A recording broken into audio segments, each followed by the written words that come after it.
morning, everyone. At the very outset, I would like to express my heartfelt gratitude to my sir for giving me a golden chance to speak before you.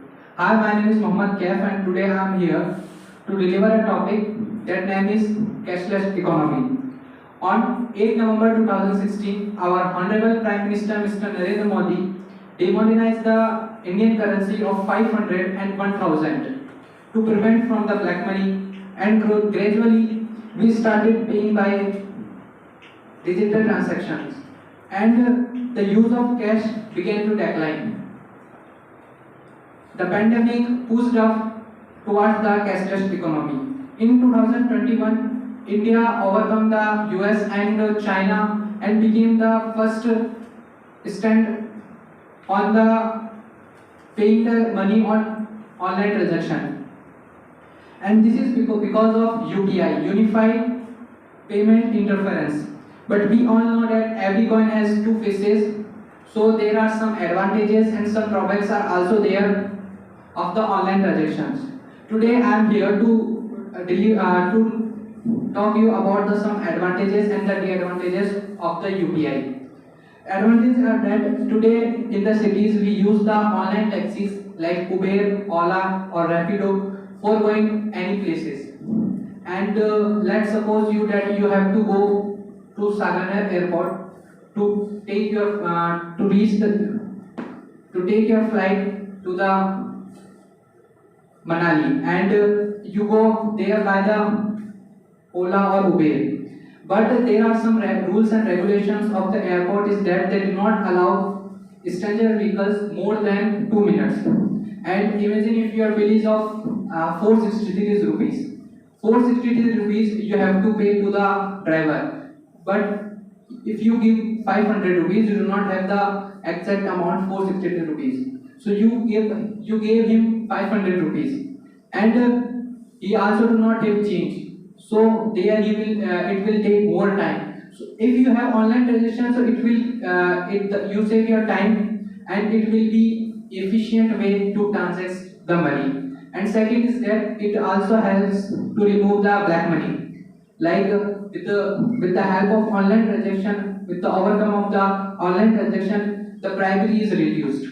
And suppose the same example of 463 rupees, that if you have 463 rupees, your bill amount is 463 rupees, and you gave 500 rupees to the driver, and he gave you 20 rupees change, and you do not have 70 rupees more. So the 70 rupees, if you don't give him as a tip, so it will be counted as the black money. So in having the online transaction, the black money will be reduced. And the third most is that there is less possibility of the stealing of purse. Like there is the possibility that who use the online transaction may use the cash. So there is no stolen of the purse is there. So stealing of the purse will be reduced. So these all are the advantages. And there are some limitations, that you are always prone to the cyber security. That because in our country the cyber security is very weak, as our honorable PM's Twitter account also get hacked by the hacker. So if today we do not have the technology and we do not have the cyber security, strong cyber security. Second is that in security we can't touch the online transactions, as there are some problems regarding the network issues and the server issue. So in service we can't blindly follow the online transactions. So these all are about the advantages and the disadvantages of the online transactions.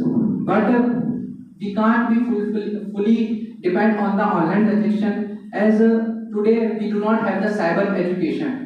We do not have proper cyber education, as many UPI users believe that they do not have proper education, and who are using the UPI for the digital transaction do not understand that there is no need of UPI pin for receiving the money from the receiver.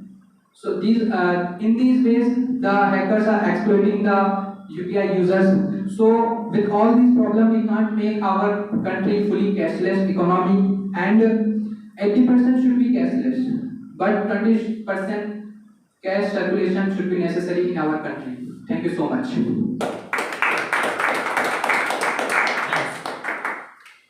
Means we have the less disadvantage of this cashless. Okay, it's a Uber.